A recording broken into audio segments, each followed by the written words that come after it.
can't buy. It resides between my eyes. Walked through the fire, came out better on the other side. See, life's like a beach if you find the sand. And right now, I feel like 100 grand. You are listening to Inspired Insider with your host, Dr. Jeremy Wise.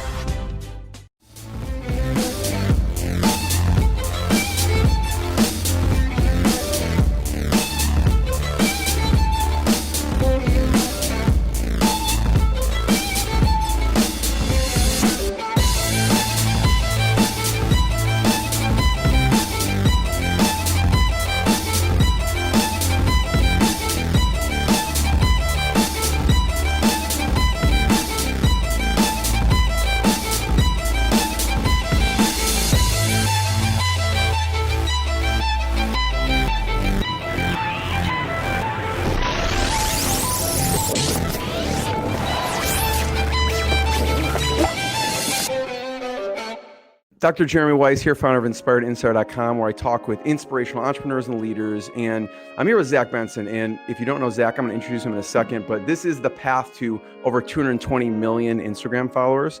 And, just to give you, Zach likes to point out some other interviews people should check out at Inspired Insider.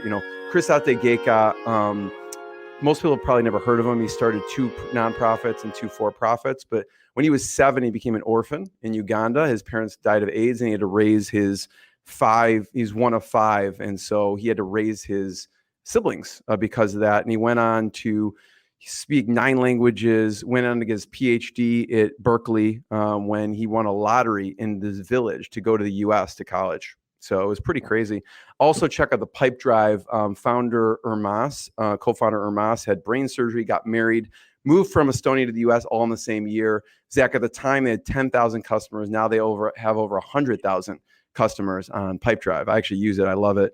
And many more on InspiredInsider.com. And this episode is brought to you by Rise 25. I co-founded it with my business partner, John Corcoran.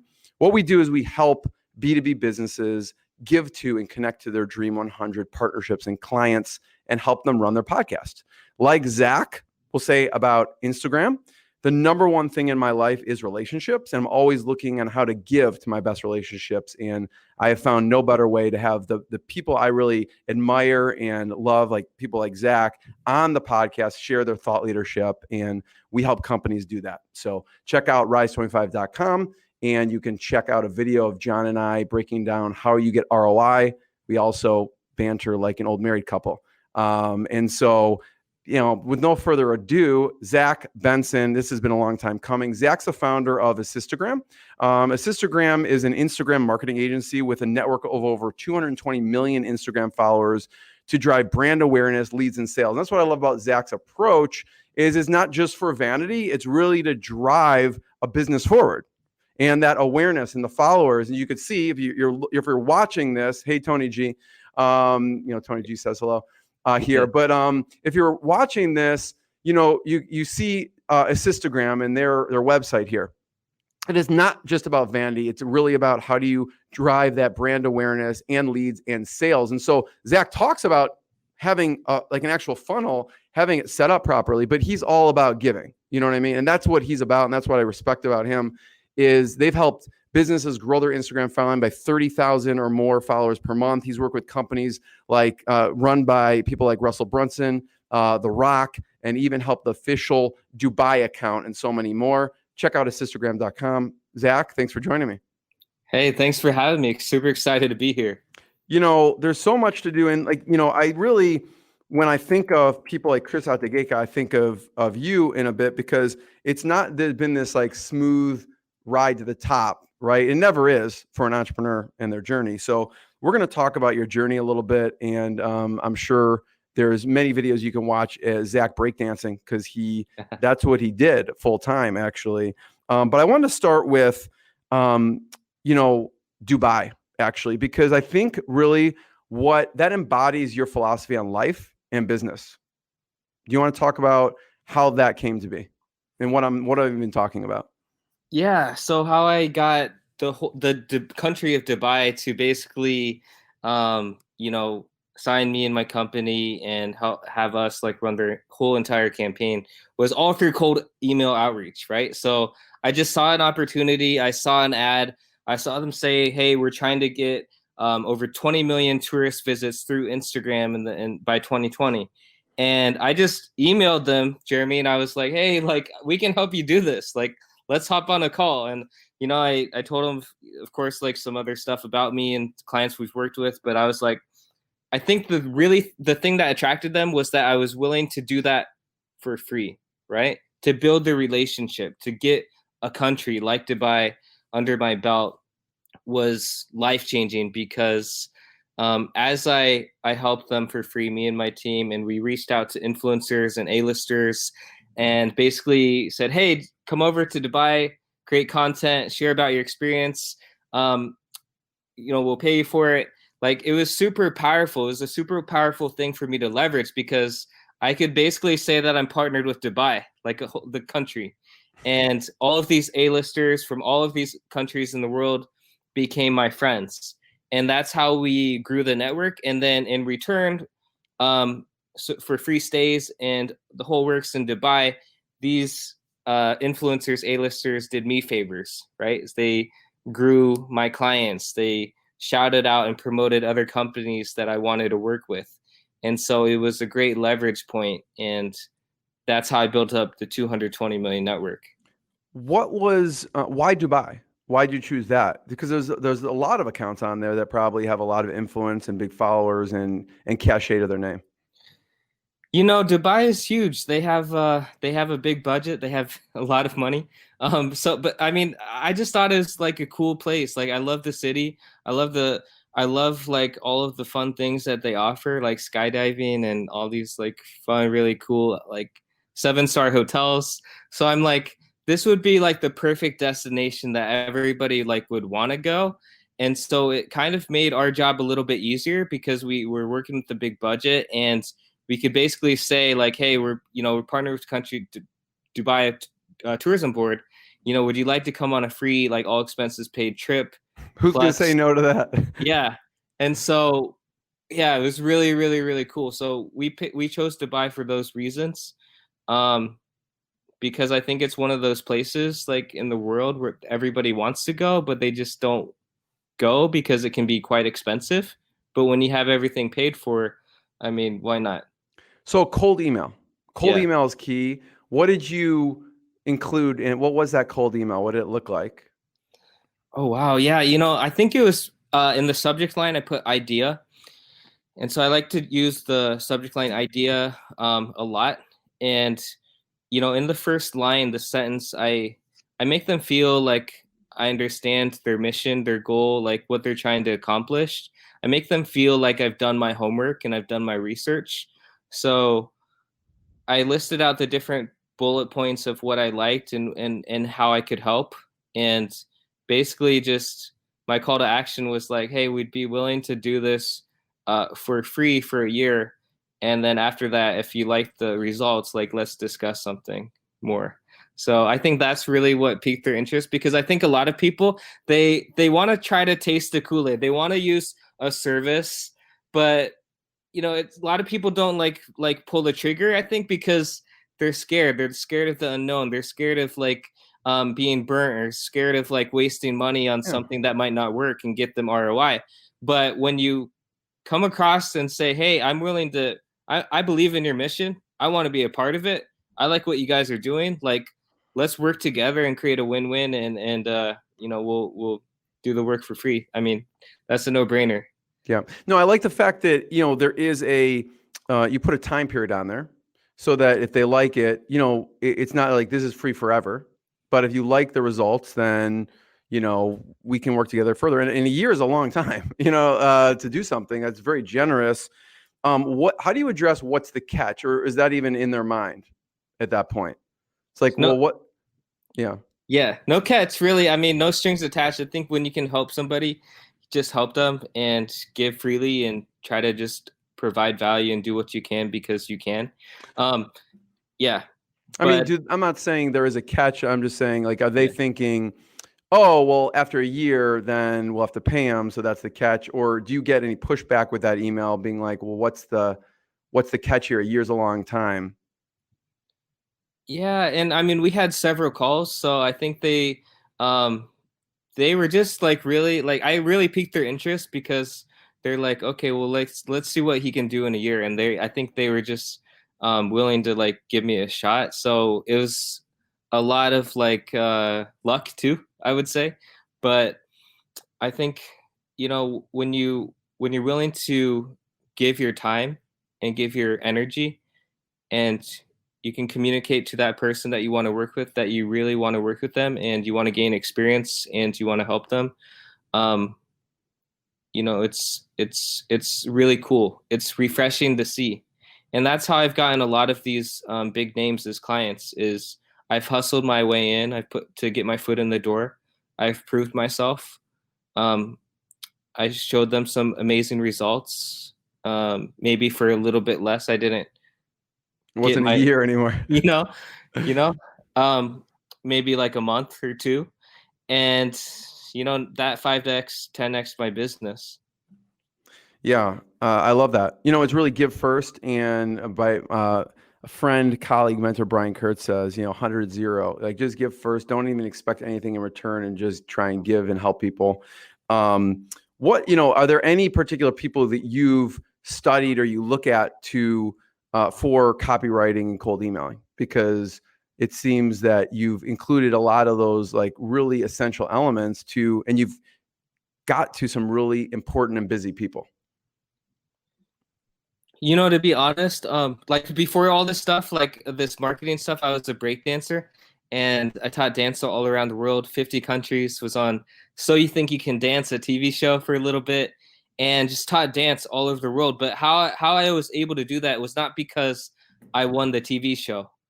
It was because I put myself out there and I wasn't afraid of rejection. And so I learned quick and fast early on that, okay, a lot of people are afraid to look bad, afraid of making mistakes, afraid to put their services and themselves out there, whether it's like you're listening to music and freestyling and dancing on stage, or it's like you're trying to cold call or cold email someone. I think a lot of us are afraid of like what that person might say. And so I learned that it was a numbers game, and through trial and error and making a lot of mistakes when I was trying to reach out to dance studios, like I kind of figured out a way to, pique interest and seal deals through email. So I have not really read any resources. I think I should. I could probably. I think I could probably get better for sure, but no, I love haven't. It. Yeah. So who are some of the interesting people you were able to connect with because of the Dubai, what you were doing with Dubai? Yeah. So from that, I connected to some really like big influencers in LA, like the Fat Jewish, and he's like a comedian guy. Like, is he actually Jewish and fat, or what? Yeah. Yeah. Okay. Go to the Fat Jewish. It's just post really weird, crazy stuff. I was able to get connected to the McCords, like who are big influencers in Hollywood. People who've launched movies, like 200 movie campaigns, like Rick Shermer, The Hobbit, Chronicles of Narnia, like Toy Story, all of those things. So it really like just like blew up my network. And yeah. Let's talk about I know we have a lot of stories to talk about. We'll talk about how Russell Brunson and what were some of the things you did with him and his company. But I figured we just take a look at Instagram for a second. And like I think I told you off camera, Zach, I am a total Instagram newbie. Like I just go into Nature is Metal and then I binge watch it and then I get out. That's what I do. Okay. I love it. So if anyone hasn't checked out that channel, that's like, I don't know, maybe it's too graphic for people, Zach, but yeah. So I search motivation. I don't know if there's any in particular. So you'll just kind of riff off of whatever you see and talk about some of the, I know you talk about big mistakes people make on Instagram. You talk about, different growth hacks and other things. So I don't know if there's any particular account here on motivation wise. So I mean, if you just type in the word, so we have motivation up, right? You can see third thing down, it says 233 million posts on motivation. So if you go scroll up top and click on motivation, the third Oh, one right down. here. Yeah. I got it. Like, it has 233 million posts on it. So what I'm saying, guys, is like if you're using that hashtag that's super basic, generic, that has hundreds of millions of posts on it, the likelihood of you actually showing up for that hashtag is like zero, because so many people are using it every several times, hundreds, thousands and thousands of times a day, right? It's like you won't ever be seen. So what I recommend is that when you're doing hashtag research, because hashtag research is a very important thing that you need to learn how to do the right way, so that'll help you get your content seen and grow your account. You want to type in a basic hashtag like motivation. Like, let's say that you're an entrepreneur, you're a coach, you're an author. So you're going to find hashtags that are related to Like right motivation. Yeah, you see that? here. And go ahead and click on maybe motivational quote, or like self-motivation, like one of those. And you're going to kind of narrow down. So we went from 233 million posts to now this one only has 2.6 million posts, right? Yeah. And then you can narrow down even more and find like let's say like motivation is key. Click on that one. Now this one has like 500,000, and so you're gonna keep narrowing down your hashtags until you find hashtags that have between like 25 to 50,000 posts on them. 50 to 100,000 posts, 100 to 200,000, 200 to 500,000 hashtags, and you're gonna write them down. You're gonna create multiple sets, and you're gonna use these hashtags when you post content.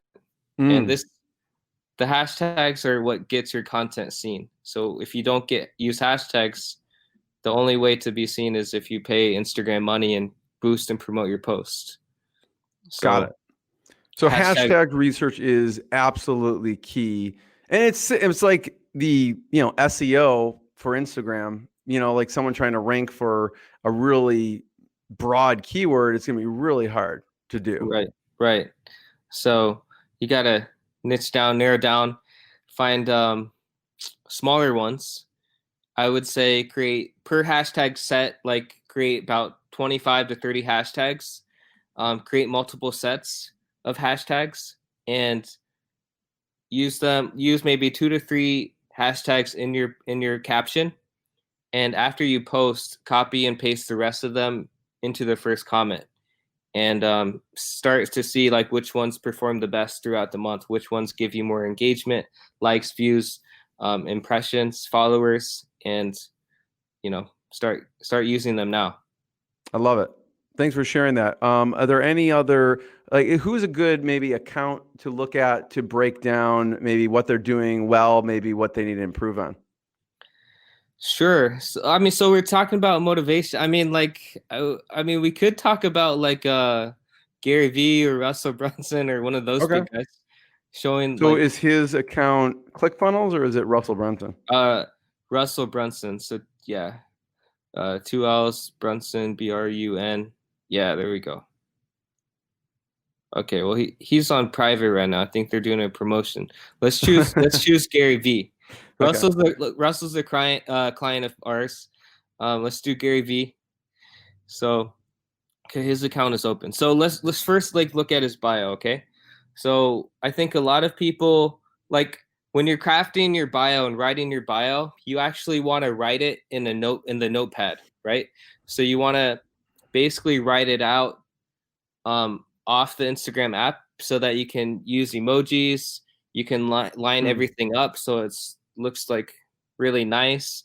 And then Instagram also lets you put in one link. Okay. So on Gary Vee, like his profile, like there's a couple of call to actions, right? It's like text me, and then you're going to get into text funnels and text follow-ups and sequences. And then he also, it looks like he has a new article with entrepreneur.com. So He's like, Are you surprised, Zach, that he's linking an article here as opposed to all the other content he has out there? Does that surprise you or no? I think there's a specific reason. So I mean, if we go there, we could check it out. But I think he has a lot of content. He's like everywhere. He's on Twitter. He's on YouTube. He's on Instagram. Right. He has a lot of good content. So as you scroll down, you can see his highlights. Okay, so if you even scroll up a little bit more, you can see like how he has his podcasts, right? Stuff about wine, music. Let's scroll down. So what Gary Vee does is his headliners, his text is really good. Like, it gets people. Some dude bought 8,000 horses before something. Yeah. He's good at getting people to click, right? So you always have to think about like, how can I choose a thumbnail on my video? How can I use like the right text on the video to get people to click? Because when people go to your page, you have like literally just seconds before they either choose to click on something or choose to leave, and you want to keep them staying on your page. Yeah. So that Flintstone one sticks out big time. He's using like cartoons and making it fun, and he's I think a lot of these influencers right now are using more cartoons. And those are working pretty well. So he's doing a good job overall. And the thing is that you guys can use this too. So if you see other cartoons, like even from Gary Vee, for example, or other motivational pages, you can use like a second strategy called repost strategy. So you could repost it onto your page, give Gary Vee or whatever account credit, and then write something and say like what it means to you, and tie it into your personal life and business. So is there anything you think he can improve on here? I don't know. I mean, he's pretty big now.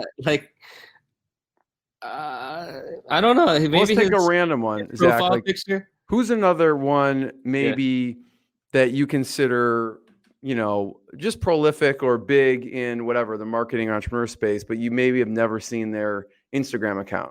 Gary Vee's probably, he's obviously, one of the top experts in, social media in general. But who should we look up just to see what their account looks like? Any names pop in your head? Let's see.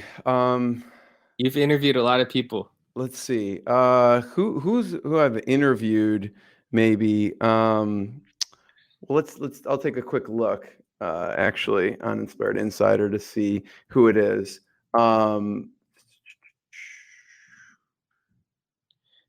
There's so many things. I think though that Gary Vee does a pretty good job on his account. Let's see here. Let's look up Kim Walsh Phillips. I love Kim's stuff. Do you know Kim Walsh Phillips? No. Okay. Yeah, I love her stuff. She's always doing some amazing stuff on social media too. So let's take a look at her account. So Kim, if you're listening, hopefully this will help you out a little bit. So let's look at Kim's stuff. So yeah, I mean, pretty. So for the bio, like because her username is Kim Walsh Phillips. Yeah. A trick that we do for a lot of our clients' accounts is instead of putting the name twice, Kim Walsh Phillips. That second one, see where you're pointing at, like in the bold letters, like you can actually put. Oh yeah, I see what you mean right here. Yes. Above like right Digital there. Marketing Ninja. Yeah. Yep. You can actually put like 3 different keywords that you want to show up for and rank for. So when people are searching, like, she could put Digital Marketing Ninja right in place of to replace her name. Or like, let's say that you're an author or podcast host. You could put other keywords in that name section that you want to show up for. And this is like a really cool SEO trick. All right, Kim, if you're listening, change it. Yeah. What else? Just simple things like I think like you saw on Gary V's profile, he did a down arrow, right? Yes. So I think you always want to be directing people to stuff and Mm. and make sure that like think of ways that you can cut down. Down arrow into the URL. Yeah, down arrow to the URL. Maybe like add put like add 1K email subscribers, so then her spacing could be better with that fire symbol. Mm-hmm. Maybe like putting two other emojis in front of like fueled and maybe creating another line there so that it's just consistent with 3 emojis. Yeah. Maybe using a profile picture that's a little bit closer, like more of like a headshot, like that's so you can zoomed in more. yeah. And then if we scroll down, maybe click on a couple of her posts. Like this one, maybe? Sure. Yeah. So yeah, definitely like use hashtags. Like, So she doesn't have hashtags here. well, I don't know. Maybe if you click on the comments, click on that plus button. Yeah, and scroll up. Yeah, start using some hashtags. So I have the post, but then in the comments, put a bunch of hashtags, like you were Yeah. saying before. Yeah, exactly. Because that's like low-hanging fruit for her. Yeah. So these are just a couple. Because they'll help her get ranked better. Yeah. On different things. Exactly. Yeah. Kim, put some hashtags here. Yeah. What else? So should I go back to the homepage? Yeah, exit out of that. Okay. I don't know. She has very like, yeah. I would just like switch it up with like different types of pictures. Yeah, different types of pictures, videos. Like put like kind of that text on the video, like you saw Gary Vee do. Like so they know like okay, well a lot of these videos like they have the same thumbnail. So what is the difference? So people want to at a first glance be able to tell like what is it? Yeah, he had a lot about? of text on all the thumbnails. Yeah, but I like how she's always smiling in a lot of pictures. Like she's got a lot of positivity, positive energy, vibes. Yeah. So it makes the page fun. But I'd like to see more text on the videos and see her with different influencers and people. That'd be fun. I love it. Too. Yeah. So let's talk about Russell Brunson. Yeah. How'd you connect with him and his company, and what did you do for them? So Russell Brunson. So I actually spoke at this event called Traffic Mastery Live. Ed O'Keefe. Shout out to I love Ed O'Keefe. Oh my God. That's awesome. That's the best. And was it in Chicago, Zach? This was in Nashville. This was in it was his Nashville traffic event. Totally. Yeah. So I think Ed is amazing. If anyone has not heard of him or doesn't know him, have you eaten his waffles yet?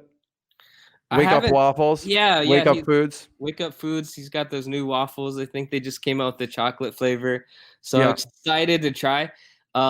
Really good stuff. Smart guy. And basically spoke at This is one of my favorite interviews I've ever done. He has 7 kids. Just to give anyone who does not know Ed, he runs, just big companies, and he is about family. So anyways, Zach, keep going. Yeah, I love it. So you spoke at his Traffic Mastery. It was I've heard so many good things about that event specifically. That's where I met Tony G, Ship Offers. That's where I met ClickFunnels, right? John Parks, VP of Web Traffic, was in the audience, and during break, right after my talk, he was like, "Hey, like we gotta talk. Like let's do some stuff. Like let's do some stuff for my account, the ClickFunnels account, and Russell's account." And boom, we proved ourselves with the ClickFunnels account and John's account as a tester. And from there, then we got Russell Brunson's account, and we've grown it several hundred, like probably 400,000 followers. Yeah, I think it's over 700,000. Yeah, and when we looked at it, we've been working with them for about 2 years now. So over 2 years now. So definitely, that event also changed my life. Why? Because I got to meet Tony G and ClickFunnels. So shout out to Ed. Yeah. So how has Tony G influenced you? Because I know I was talking to him yesterday, and he's like, just telling me about his day, and he's like, I'm gonna be talking to Zach in a little bit, and I'm like, well, funny enough, I'll be talking to Zach tomorrow. So what has Tony G taught you? Tony G, I mean, he's more just like a friend, mentor, and just like a good dude who brings a lot of great people together at his dinners, and that he throws at during different events like traffic and conversion. So that's how I met him. Really, was through that at Hmm. a O'Keefe's event, and then we had a couple of dinners in San Diego and met his friends, and we've had a few phone calls. I was on his podcast, so I guess it's just like the cool thing about Tony is that he tells people like what they need to hear and what they need to hear to grow and Yeah. go the next level. Yeah. And it's cool to talk to somebody who has built up a company like Ship Offers now to where it's at today, and just to learn from another like super successful entrepreneur Yeah. on how to like just organize your life, be disciplined. um, I got into like the meditation and 75 harder from him, and just like cleaning up all my processes and my systems for Assistagram. He's helping me do all of that. So So what did he tell you specifically that you needed to hear? you Because know, he just kind of cuts straight through it, and he's told me things too. Jeremy, you need to get more sleep. Like, what's wrong with you? I'm like, you're yeah. right. No, the thing that he told me that I needed here was that I need to make my sales processes better. Hmm. Okay. Interesting. I would say I'm pretty good, but like I'm never satisfied. Like I feel like there's always room to improve and to grow and to learn from somebody, to bring more clarity to the whole process. And that's really like what he's helping me with, right? Because we've built up a brand now where we're working with some pretty big brands like the Ritz-Carlton, ClickFunnels, all these celebrities and stuff. But still, it's cool to know that like, okay, I need to improve this or that, or like make this a little bit smoother to give people a better a sales presentation experience. That makes sense. So what have you done, or what are you thinking you're going to improve with the sales process? Oh man, we're working on it right now, but I think it's just like the whole like the deck, like making it super simple and easy to read, making it right now it's like way too long, right? So just simplifying it, removing a bunch of slides. And the key thing that I learned from our talk was that I really have two companies. I have Assistagram.com, and then I have a sister brand.com, right? Which basically we help elevate people's brand presence by getting them seen, known, and heard all over the place through getting them on top rated podcasts, Hmm. through So it's getting almost them like a next level PR type of thing. right, right. Right? Because I think a lot of people they want to be on stages, speak on virtual summits, be on podcasts. They want to be in Forbes and all these online publications, magazines. They want to get their story out there about So themselves. one is growing their actual account, the other is doing PR and getting them on other big accounts. Is that accurate? Right, right. Basically, just getting them seen and known everywhere, right? Like podcasts that have millions of listeners to getting them, you know, live streams on other Instagram influencers accounts that have millions of listeners and followers. It could be, yeah, it's all of that. Zach, I was doing research about you and digging in, and you said something really interesting. And you said sometimes you'll recommend people buy Instagram accounts. Yeah, I recommend people buy the Instagram accounts because you then have an account that you can use to grow your other account that you're trying to focus on. Okay. And you can also use that account and that you buy and switch it, delete the content and rename it to your own, which then gives you a bunch of followers that you can use for other projects of yours, because it's really hard to grow. So in 2020 it's a lot harder to grow Instagram accounts. So a growth hack would be buying the accounts, buying assets, just like you buy houses and other like you can buy websites and domain names and people's blogs, right? You just buy a traffic source Yeah. um, Makes perfect sense when by you their say it. audience. Yeah, and then from there, you grow it, you leverage it, and you promote it and build it. So what are the criteria you look at when, and then how do you approach them to, because probably most people aren't approaching them, hey, let me buy your Instagram account. What's the criteria you look Yeah, at? criteria. So step number one, I look at the name. Okay, it's got to have a good username because your name is your most important asset.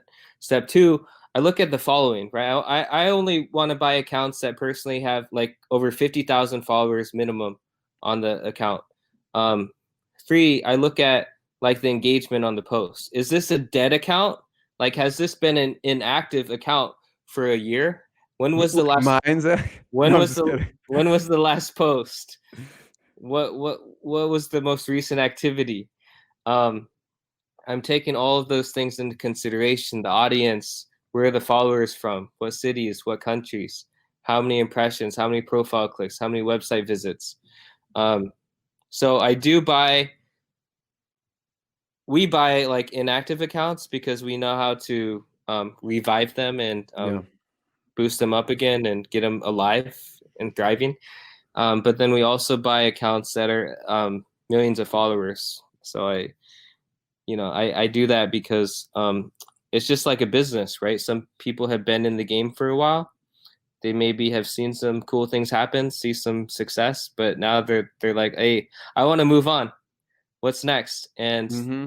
So if you're always looking for the next one, if someone has an account, like let's say the perfect account, and they're yeah, listening right now, and like Zach, call me, yeah. I would love to sell it to you. What would that ideal account right now look like? What are you looking for? For me, like right now, like I'm like big in the travel space, so I'm buying a bunch of travel accounts. So I already have over 40 travel accounts Yeah. myself, ranging from 1 million followers, 5 million followers to like, 50,000 followers. So for me, I'm just trying to take over the hotel industry. So we have at best hotels, we have at luxury hotels. So I'm really buying these travel accounts because travel is my life, and I Yeah. have my own travel academy where I teach other people, digital nomads, photographers, videographers that want to travel for free.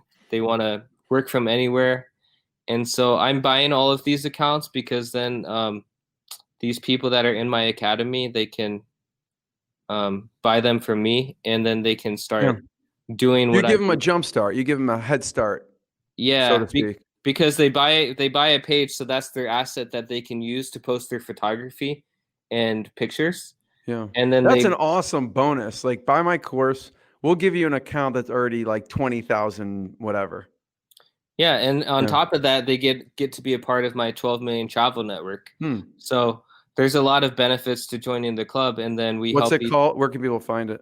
Yeah, well, so the actual course name is called Tribe Influencer, Okay. Tribe Influencer Academy. But if you want in, it's not actually live right now, like because we're only adding like secret VIP access. So if you want in, you have to email me and hit me up through assistagram.com. But then we can make it work for you. Are there any, like with the hotel industry now, like, obviously the rise of Airbnb, are there any good keywords? People probably can't use those trademarked or those terms in their name, but are there any like that you're looking to buy that's not Airbnb, but I don't know, something that's that side of things. Yeah, well, so like I bought luxury hotels, right? So if you go to luxuryhotels.com, it redirects to Marriott.com. Hmm. So I buy things that are associated with other things because that elevates my brand identity, right? So when I can say I'm the founder of at Luxury Hotels, and then people go to luxuryhotels.com and it goes to Marriott, they're like, whoa. And then I can show them that I've done videos for Ritz Carlton and a lot of the Yeah, Ritz you have some Carlton. amazing videos. I mean, if someone's watched some of your videos, I mean, what are some of the, just to give you an example, what are some of the places you've traveled and made videos for? Yeah, like Koh Samui, Thailand, Ritz Carlton, Bali, Indonesia, Ritz Carlton. Um, I mean, all over Asia, all over Europe, all over the world, really. Like, Maldives is one of my favorite places. So I've, Yeah. gotten like 20 nights in the Maldives. I got one hotel that gifted me 125 nights in Bali Wow. for free. So I used 50 nights for myself straight. Nice. And then I gave the other 75 nights away to my friends, my clients, and my business partners. Nice. So I gave like a 10-night stay to somebody in their 10 year anniversary. And That's amazing. yeah, there's cool things. So that's what I like to use it for. Yeah. I like to Relationship. live vicariously through you. I wake up in the morning, kids are screaming. Like, let's see where Zach is. Oh, cool. He's like swimming in like just clear water somewhere. I love it. How do you value it? How do you value the account? When you reach out, how do you decide on what to pay? It's you can always kind of ask around, right? And you can say like, you email these people, you send them a direct message and say, hey, like I'm interested, I'm in the market to buy an account. I like your page. Have you ever considered selling it? And sometimes they say make an offer, or sometimes I make an offer. I guess, for like, let me tell you how I got into this, guys. Like, before all this dance marketing stuff, I was a dancer, right? I hurt my back. Same guy who got me into dancing called me up and was like, Zach, you need to get in on this Instagram stuff. Like, me and my brother, we're making a lot of money growing people's accounts. Like, hey, why don't you invest with us? So I spent $10,000, my own money, when I barely had any, had to ask my dad for some money, sent that check over to my friend in Miami, and I ended up owning 10% of a 400,000 follower account for $10,000. And whatever that account made, I was paid 10%. And so eventually I made my money back. And with that money, I used it to buy and grow other people's accounts. And so they ranged. I mean, like, I just had a friend sell his million follower account to a big company, a media company in LA for over $300,000. Wow. So some of these are expensive, or more expensive than houses. So it just depends on the name. I mean, someone says, do you like make an offer? I would have no idea. How do you value this thing? I mean, you probably have a broad network that you can kind of tie it into, but how do you even value it? Yeah. So, I mean, so he was able to sell that for that price, over 300,000, because it was like a couple million followers. I had a good name. He had a good network. He could continue to manage and grow it. And, they're basically buying into all of his contacts and stuff. Right. So, but I mean, you can find accounts that are like in the travel space or any like niche, like motivational pages or fitness pages. If you have an e-commerce supplement company and you sell fitness products, you could buy a fitness page that's maybe a 50,000 follower page or 100,000 follower page for like just, less than like $10,000. Yeah. You have another business on your hands, Zach, with that. Yeah, people. Yeah, I mean, this is what we help people do. Really, is they come to us. We either sell them an account or we grow their own account. Stefan, Justin Goff, and Stefan, and all. Yeah. So if you guys are listening to this, like some of the brands that you guys help with copywriting, you should contact Zach actually, and maybe talk about buying some fitness Instagram accounts and then selling their supplements through there potentially. Because they have a big network through the Copy Accelerator of people who are. I mean, they do more than supplements, but yeah, there are a bunch of those type of companies there. Yeah, so I think it makes sense for anybody like that, like whether you're like in real estate, right, to buy like a kind of a luxury homes like repost account, or you're in the fitness space, you want to be a personal trainer or like a coach. Like, there's so many different things that you can use these for. Whether you're trying to connect with celebrities and influencers to get them to promote your products. If you approach them and reach out to them from an account that has 100,000 followers on it, you're likely going to get a reply. Versus if you try to reach out from your personal account and maybe only has 100 followers, you're not going to get answered, right? So I see it as just like also a numbers game, right? Like, you can get more jobs and you can connect with more people because you have bigger numbers. Yeah. Zach, you're not so I want you to walk through how it works a little bit because so someone's like, Zach, this sounds awesome. I want to hire you. Okay. Because you have a combination between actual humans and software. So talk a little bit about how you help people and what you do.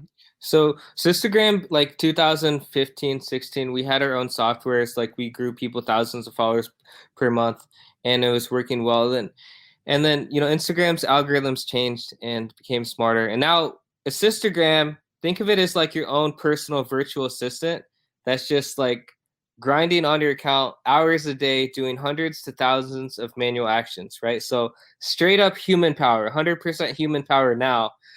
We pair you up with other influencers that are in your industry, in your niche, and we do shout outs until you grow your followers, right? So we do everything A to Z, from creating all of your content, posting for you 7 days a week, doing the hashtags, doing the engagement groups, to grow and build your account. And so, it's as simple as scheduling a strategy call, going over the options, and then assigning you your own growth manager to give you a hands-off experience. And then there's different levels of service based on what they need. Right. So we have basic like starter packages that just give you growth, right? So let's say that you only want 10,000 followers so that you can unlock the swipe up feature. So when you have 10,000 followers, you unlock the secret thing where you can do story swipe ups.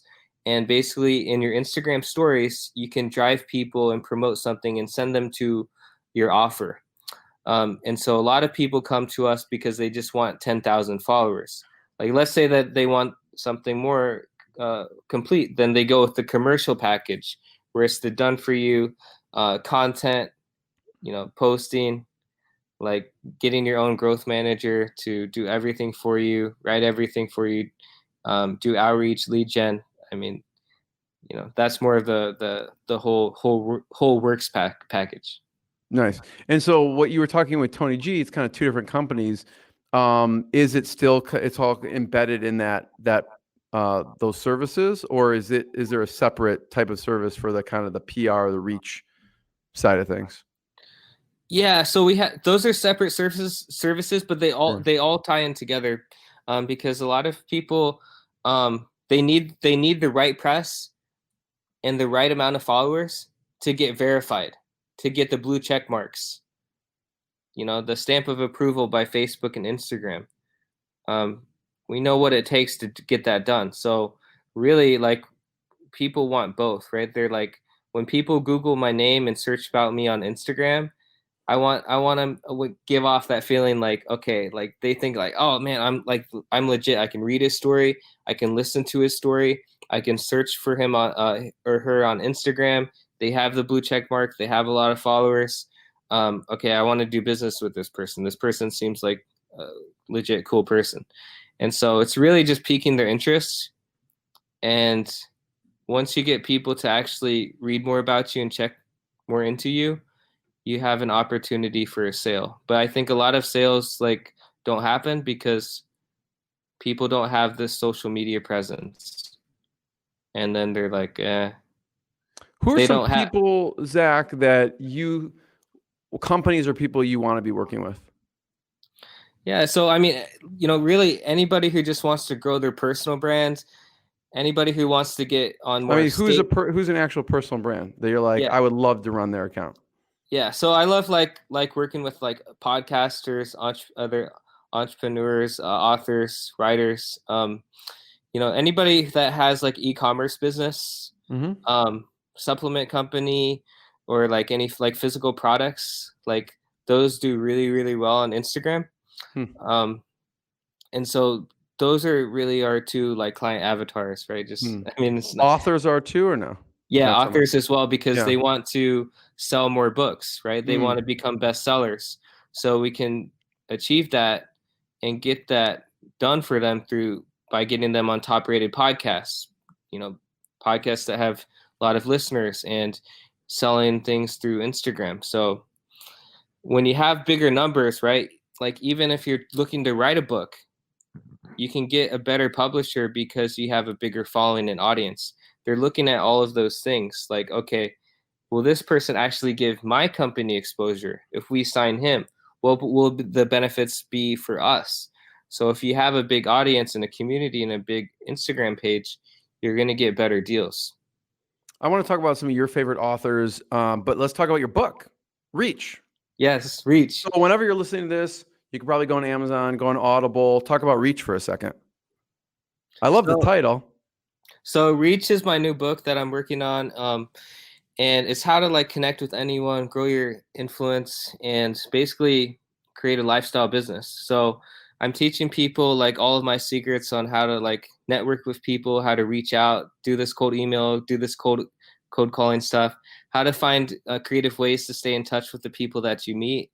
And just the book is really about just how I've done that with both of my businesses, right? The dance business, to traveling to 50 countries, making $1,000 an hour just teaching dance, to creating this Assistagram company, right? So basically teaching people how to do all of the stuff that I did to grow my business. So check out Reach whenever you're listening. It may already be out. What's a creative way? Give me one way that pops in your mind of one way you use to stay in touch with someone. I'm pretty I'm old school when it comes to that. Like my other buddy Charles Bird, he's got a really cool tool that he uses and to stay in touch with people. But what I do is like I try to like take everybody's Instagram profiles, right? So I connect with them on Instagram, and then I also get their business card if they have them. And if they don't, then I connect with them on social media, and I add them on Facebook, and I also add them on Instagram. And for the first 2 weeks, what I do is I engage with their content, right? And I find content that I resonate with and I like. I leave a genuine comment. I express a genuine interest, and then I say, hey, it's really good meeting you at this spot. I learned this. I think that we could do this. It'd be cool to hop on like a 15-minute networking call next week. And so that's the way that I do it. Connect offline, essentially. Yeah. Who are some of your favorite authors, books lately? Well, lately, I'll say some of mine. So Chris Voss, Never Split the Difference. Amazing. One of my favorite books, definitely. And had him on the podcast. Oren Klaff, Flip the Script. Love the book. Also had him on. I love Shoe Dog, the founder of Nike. Like talk about. I felt like it was like entrepreneurial therapy. Zach, like you think, oh, Nike, right? And you just see just the twists and turns and ups and downs. No, I like those. I guess like a few of my friends just launched some books, like Michael Burnoff, Average Sucks. I got that book. Nice. I got this other book called the Purse String Effects by Wendy. It's like how to like sell and sell to women. Nice. And so those are two books that I got recently. That's great. But yeah, so I check out those. But like my all-time favorites, like old school books. Yeah. My favorite book of all time. Yeah. Is this one called The Traveler's Gift. Wow. By Andy Andrews. And he kind of goes back in time to like all these like legends like King Solomon and Abraham Lincoln and just all these cool like people, and ask them questions. And I love it. I've not listened to or read that one, so I'll have to check it out. Thanks for that. Check it out. I love it. Zach, we talk about journey, and the journey is ups and downs, right? And some interesting things from your journey, just talk about how for the letter R influenced you. Yeah, so I couldn't say the letter R until I was like in my 20s. So I had this speech impediment, and I remember going to these speech therapy classes in elementary school that I hated going to.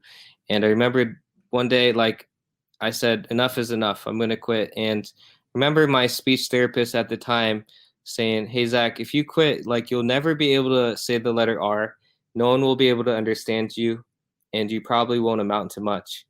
And I was like in elementary school when I heard this. They actually and said that you wouldn't be amount to much if you don't say the letter R. Like that's what they said to you at the she's time. like, no one will be able to, understand you, and you won't be able Yeah. to talk to people. And so you're, limiting your potential, right? Like you Mm-hmm. need to like stay with me, keep paying for my classes, and let's fix this problem. But I was just a kid. I wanted to play.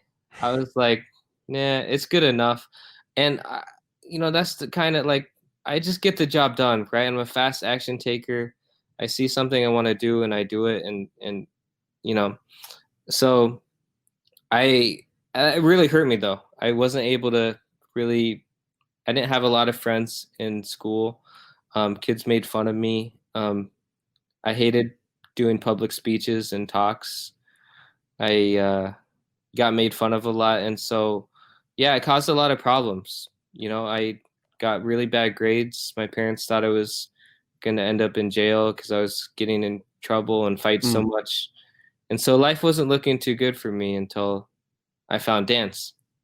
And dance kind of changed my life. It became something, it's like my fire, something I was actually good at and passionate about. And I was able to express myself through my moves and through. One of your friends gave you a tape. What happened with that? Yeah, so my buddy, he was just like, dude, you're Asian. He's like, you need it, like you're the Asian sensation. Like you gotta learn how to do this breakdancing stuff. Like all Asians gotta be good at dancing, Like that time it was just me and then this two other upperclassmen who were like really good at breakdancing. And so I was like, you're right. I'm gonna live up to my Asianness and watch it and do this. And That's funny. watched that DVD, that video, and started practicing and working and meeting others that did it. Made a crew, started traveling with it, competing, and eventually I was winning competitions. Eventually I made it onto So You Think You Can Dance, the TV show. Auditioned 3 times, didn't make it all the way, but was on a couple episodes and just used that to take my dance career around the world. And eventually through all of that, I became more confident. I stopped trying so hard, and I just started putting myself out there and speaking to people and talking to people. And then I soon realized from this leadership academy that I went to one summer in college that this girl was like, you don't have a speech impediment. You don't have anything wrong about you. Like, you're normal. Just talk normal, and people need to hear your ideas and your opinions because your voice matters, and it needs to be heard by the world. And from there, I just found my voice. Yeah, you gave a TEDx talk. I encourage people to watch and listen to that. I think that was a couple years ago that you did that. And it's amazing, from probably at the time being self-conscious, talking in general, to now you speak on stages all over the world. Yeah. So it's crazy. It's crazy. But I mean, one of the things that strikes me, Zach, about you is, I don't know if it was always like that, but now, you're not afraid to put yourself out there. You're not afraid to fail or to, make mistakes.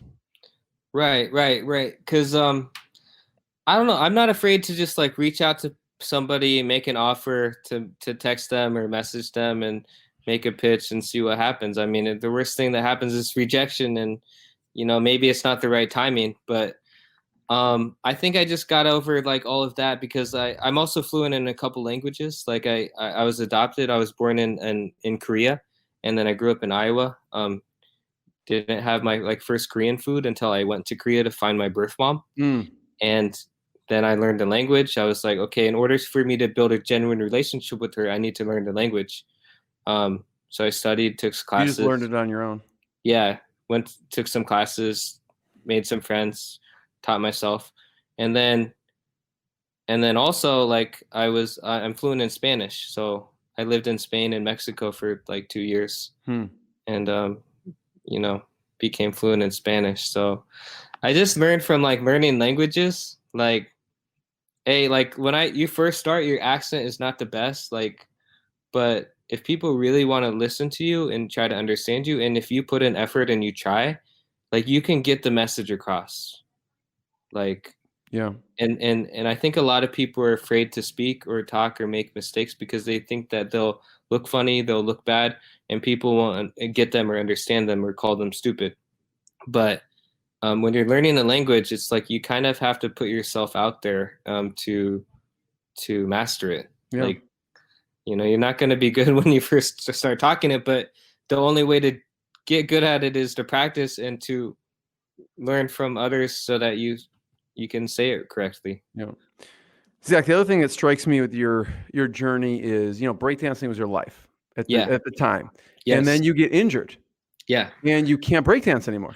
Right. So what were you going through mentally, internally at the time?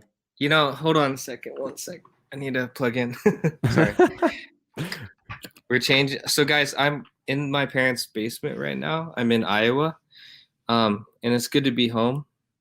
But yeah, there's like I don't have all my techie equipment and stuff right now. All right. So it's no Maldives, but it's probably amazing to be back with your family. Family matters most is everything to me. But when I was and they've always supported me, right? So back to your question, even when I hurt my back and I injured myself, and the doctor came in and was like, Zach, I don't think you're ever gonna be able to dance again. Like, to hear those words, like, I hit rock bottom. I cried. I was like, what am I gonna do? Because I remember the advice that my financial advisor told me when I was like 20 years old. And he's like, Zach, well, what happens if you can't use your hands anymore? What happens if you can't use your feet? You can't dance. What are you going to do? Like, I was like, man, I'm in good shape. I'm like, you're invincible at the I'm time. rock solid. Like, nothing's ever going to happen. And when that was taken away from me, I became very depressed, and my life was gone pretty much. Like, my dance life was gone. And, yeah, it was kind of a dark, sad times, but then my family supported me. They cheered me up. They encouraged me. Like I said, the guy who got me into dancing got me into Instagram, and so I could still use like my skills and my strengths to help other people get out there to the world. And that's what I learned when all of my years dancing and teaching workshops, is that there's so much talent out there. There's so many amazing people with amazing ideas, with amazing skills, like even way better dancers than me. And I was like, well, why can't they like go out and do it? And I like, a lot of them, it was hard because they didn't know about business. Like, they didn't know about marketing themselves. They didn't know about PR, scaling and growing and selling. And so I was like, okay, well, perfect. Now I can use Instagram to help other people launch their stuff and sell their stuff and get their products and services out to the world. And so it was kind of a blessing in disguise, because, I don't think I would have ever got into Instagram if that accident didn't happen. Totally. Yeah. I know we're right about the hour, and I don't want to gloss over one big piece of, the story in your life in general. You set out on a year's journey to go find your birth mom. Right. From from Korea, grew up in Iowa, and then you finally, I won't, give away the story, but what happened? Yeah, so it's always been something I wanted to do, and I was like, I just wanted to like see like what she looks like, and see like what we have in common and what her personality is like. And so basically, I made a 5-year plan, and during college, I did an internship with my college president. Year 1, I lived on $2 a day for food. I performed 1,000 hours of community service. I helped refugees find jobs and homes for a year with this resettlement agency called World Relief. So that was year 1. Year 2, I was like, I want to go find my birth mom. So I moved to Korea. I moved to the city I was born in. It's called Busan, which is like the second largest city in Korea, kind of down by the water in South Korea. I taught English. So somehow, like, I passed like my to be an English teacher, right? Like, I don't know how I passed. Like, that's what you did there when you were there. You taught English. Yeah. And I almost didn't even pass like the training. Like, I was very close, but somehow my friends helped me pass the tests and the exams. And then I taught English at a private academy from 4 p.m. to 10 p.m. every day. And then during the day, I was studying Korean. I was practicing breakdance and then trying to find my mom. And for almost a year, nothing, no word, nothing. And I Were was you about, were you to just keep going? Like if it took 2 years, what were you thinking at the time? Like I'm going to give it a year, or I'm just going to keep going till I find her? well, I wanted to because I don't like to give up. I always just keep trying and trying and trying and trying. But for like my parents, like they were like, think you should come home. Like it's time to use your college major. Like we've invested a lot of money, and it's cool that you're giving back to humanity and trying to find your mom. But I think if you can't find her after this year, you should probably come home. But it was just that, like after we had that talk and about when my teaching contract was up, like I got an email and they said, Zach, we found your mom. Like, when can you come to Seoul, the capital? When can you come to meet her? And I'm like, I'm going to come tomorrow. And hopped on a bullet train, a speed train, got there, walked into the door. I was like, what am I supposed to say? Like, aren't you guys going to prepare me or anything? Like, they just opened the door and like, just go in. And then my mom came. She was standing there, ran up to me, gave me a hug, was like, I love you, son. I love you. Like, so I'm so glad that you came back. And yeah, man, it's just cool. Must have been emotional. Hug my mom for the first time, to see her, and a little bit weird as well because we had translators. I still wasn't fluent in Korean, and so we had translators like going back and forth, and even though we couldn't understand each other very well by ourselves, like after that day that we met, she'd come over to my flat. I met her son and daughter. They'd cook me Korean food. She'd like clean. She took care of me. So I felt like her love through her actions and just being there, showing up. I can't even imagine that, Zach. Yeah. Can't even imagine. Yeah. So it was a very special time in my life. We're still in touch now. So after this month in Iowa with my Iowa family, I'm headed back to Korea. So I'll be spending the rest of the year out there. Yeah. Well, Zach, first of all, I want to be the first one to thank you. Thank you for sharing your knowledge, your story. It's, really motivating on so many levels. And I want to just encourage people to check out Assistagram.com. Check out your website. Here it is right here. Check it out. And anywhere else we should point people towards, check out your book Reach. Also, anywhere else we should point people towards, or any final words? I think that's it. I mean, you guys, like, I'm happy to connect with all of you. Feel free to reach out, hit us up at Assistagram.com, or just, find me on Facebook, Zach Benson. Would love to connect. Would love to hear your story. Awesome. Yeah. Thanks, Zach. Really appreciate it. Yeah. Thank you so much. Appreciate you, Jeremy. What I got, you can't buy. It resides between my eyes. Walked through the fire, came out better on the